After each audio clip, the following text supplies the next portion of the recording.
Hello दर्शन नमस्ते। तपाईँहरूको अगाडि फेरि म केही भिडियोहरू लिएर आउन लागेको छु। देखेर समस्यामा हामी चाहिँ समुद्रमा आइसकेको छ। त्यसै कारणले चाहिँ हामी साथी दाजुभाइ भेट भएको अवस्थामा अहिले चाहिँ हाम्रो ताङसालिङको चाहिँ कति कुराहरू ल्याउनु छ।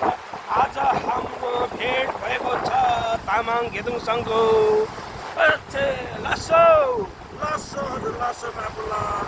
अनि तपाईँ आज समुद्रमा आएर चाहिँ यो शुभ बिहानी चाहिँ यस्तो पानीमा खेल्न पाउँदा के महसुस लिनुभयो तपाईँ? मलाई चाहिँ अब यो समुद्रमा खेल्न पाउँदो म आफू त त्यतिकै खुसी नै छ। तर पनि अब घेदुङ परिवारलाई चाहिँ यहाँ ल्याएर खानको व्यवस्थादेखि लिएर सबै गरेर र जुन अब यहाँ उपस्थित हुनुभएको सम्पूर्ण दाजुभाइ र दिदीबहिनीहरूले उहाँलाई डाँडामा आएर चाहिँ के अरे एरियामा चाहिँ अवलोकन गरेर त्यहाँ चाहिँ रहेर एकदमै मनोरञ्जन लिइरहेको अवस्थामा चाहिँ र आफूसँग आएको सबै सम्पूर्ण साथीहरू चाहिँ धेरै खुसी हुँदा पनि खुसी हुँदा चाहिँ आफू धेरै खुसी भएको थियो। तपाईँलाई धन्यवाद। यो देखेरको विषयमा हाम्रो तामाङ घेदुङसँगको परिचय उहाँले दिइसक्नु भएको छ। अब आउँदैछ रमाइलो।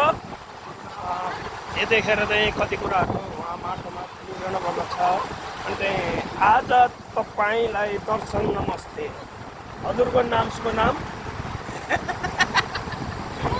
लासो नमस्कार। म नवराज रुम्बा तामाङ, नेपाल तामाङ घेदुङ क्षेत्रीय समिति प्रमुख सल्लाहकार। म यहाँ बाल्लो खेल्दैछु, देख्नुभएन होला। हामी घेदुङ परिवारले चाहिँ लोसार कार्यक्रम पश्चात एउटा पिकनिक कार्यक्रम राखेको थियो। त्यही कार्यक्रममा चाहिँ हामी अहिले देशात्मक ठाउँमा छौँ। त्यस अवस्थामा चाहिँ अहिले हामी एकदम मनोरञ्जन गरिरहेका छौँ। बिहानको समय छ र सम्पूर्ण हाम्रो घेदुङ परिवार जति पनि उपस्थित हुनुभएको थियो उहाँहरू सबैले आफ्नो आफ्नो तर्फबाट राम्रोसँग रमाइलो गर्नुभयो होला र मनोरञ्जन लिनुभयो होला भन्ने मैले आशा राखेको छु। र सम्पूर्णलाई मेरो तर्फबाट र घेदुङको एउटा प्रमुख सल्लाहकार हिसाबले सम्पूर्ण सदस्य तथा प्रतिनिधिज्यूहरूलाई चाहिँ हाम्रो यो आजको पिकनिकमा हिजो र आज 2 दिन थियो। हिजो जो उपस्थित हुनुभयो उहाँहरूको लागि चाहिँ सम्पूर्णलाई चाहिँ मेरो तर्फबाट केही कमी कमजोरी भएको छ भने त्यसमा क्षमा माग्दै सम्पूर्णलाई आफ्नो आफ्नो स्थानमा चाहिँ राम्रोसँग इन्जोय गर्नु होला भन्ने आशाका साथ सम्पूर्णलाई यो कार्यक्रमसम्म आइदिनु भएकोमा सम्पूर्णलाई मेरो तर्फबाट धेरै धेरै धन्यवाद। र म यहाँबाट सम्झिन चाहन्छु हाम्रो अध्यक्ष चिफ मङ्गल जुन आचार्यज्यूलाई। भन्दाखेरि उहाँ यहाँ अहिले नेपालमा छुट्टीमा हुनुहुन्छ। उहाँको अनुपस्थितिमा पनि हामीले कार्यक्रम गर्न प्रयास गऱ्यौँ। हामीबाट केही कमी कमजोरी बोकेर पनि सम्पूर्ण सदस्य पदाधिकारीज्यूहरूले एकदम मनन गर्नुहुन्छ भन्ने र हामीले आजको 2 दिने कार्यक्रमबाट के पाठ सिक्छौँ, कमी कमजोरी छ भने हामीले सुधार्दै अगाडि लानेछौँ पनि भन्न चाहन्छु। केही कमी कमजोरी भएको छ भने भन्न चाहन्छु। र आजको शुभ दिन सबैलाई शुभ रहोस्। मलेसियाको यो हरिरहेको छुट्टी छ, यो अवस्थामा चाहिँ हामीले एउटा छुट्टीको समयलाई सदुपयोग गर्दै घेदुङ परिवारले एउटा पिकनिकको आयोजना गरेको थियो। आज 2 दिन अब हामी फर्किने समय पनि हुन लागिसकेको छ।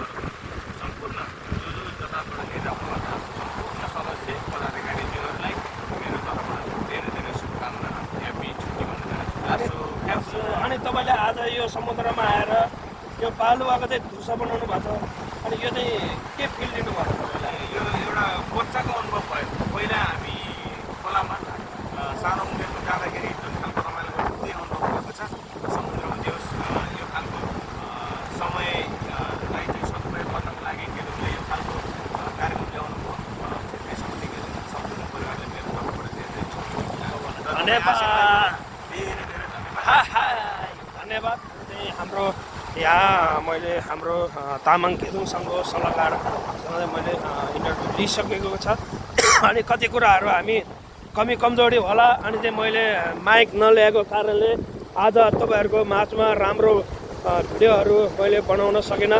कालो कालो भए तापनि तपाईँहरूले हाम्रो अनुहारलाई सेतो तरिकाले हेरिदिनु होला।